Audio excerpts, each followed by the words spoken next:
राधे राधे दोस्तों, हमारे चैनल में आप सभी का स्वागत है।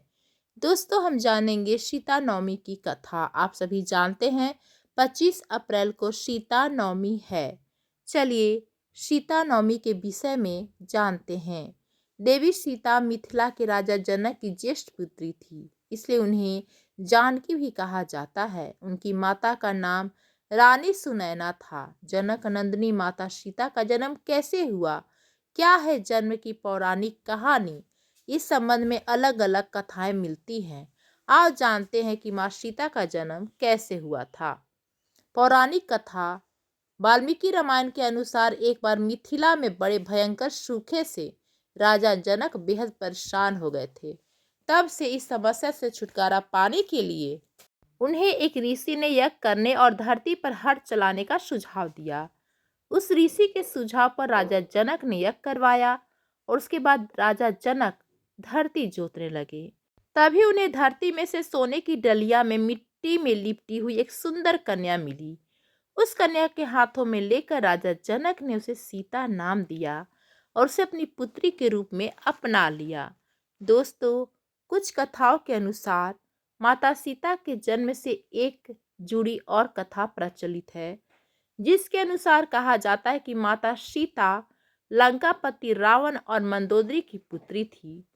इस कथा के अनुसार सीता जी 25 अप्रैल वेदवती 2026 नाम को की पड़ एक रहा स्त्री है। का पूर्ण इसे जन्म रामनवमी थी। पर भगवान वेदवती राम विष्णु के जी की जन्म परम का भक्त उत्सव थी होता है। और वह वैसे उन्हें ही पति के सीता रूप में नवमी पर पाना माता चाहती सीता थी। के जीवन और इसे मूल्यों भगवान का विष्णु को प्रसन्न सम्मान करने किया के लिए जाता है। वेदवती ने कठोर तपस्या की। सीता नवमी कहा जाता है कि एक दिन 2026 में रावण वहां 25 से निकल अप्रैल को रहा पड़ था, रहा है। जहां वैदिक वेदवती पंचांग के तपस्या कर अनुसार रही थी वैशाख मास शुक्ल और पक्ष की वेदवती नवमी की तिथि को सुंदरता को देखकर सीता रावण नवमी उस पर मनाई मोहित जा हो रही गया। है। रावण ने वेदवती को अपने साथ चलने के लिए कहा, लेकिन वेदवती ने साथ जाने से इनकार कर दिया। वेदवती के मना करने पर रावण को क्रोध आ गया और उसने वेदवती के साथ दुष्कर्म करना चाहा।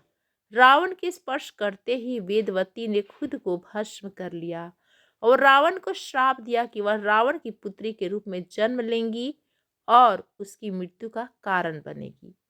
कुछ समय बाद मंदोदरी ने कन्या को जन्म दिया, लेकिन वेदवती के श्राप से भयभीत रावण ने जन्म लेते ही उस कन्या को सागर में फेंक दिया, जिसके बाद सागर की देवी वरुणी ने उस कन्या को धरती की देवी पृथ्वी को सौंप दिया और पृथ्वी ने उस कन्या को राजा जनक और माता सुनैना को सौंप दिया।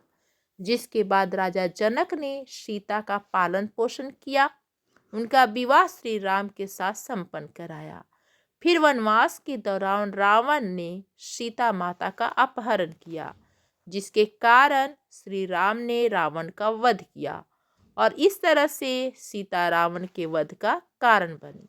दोस्तों, आप लोगों को ये कथा कैसी लगी, हमें कमेंट्स करके जरूर बताएं और यदि पसंद आए तो हमारे चैनल को लाइक, कमेंट, शेयर जरूर करें। धन्यवाद।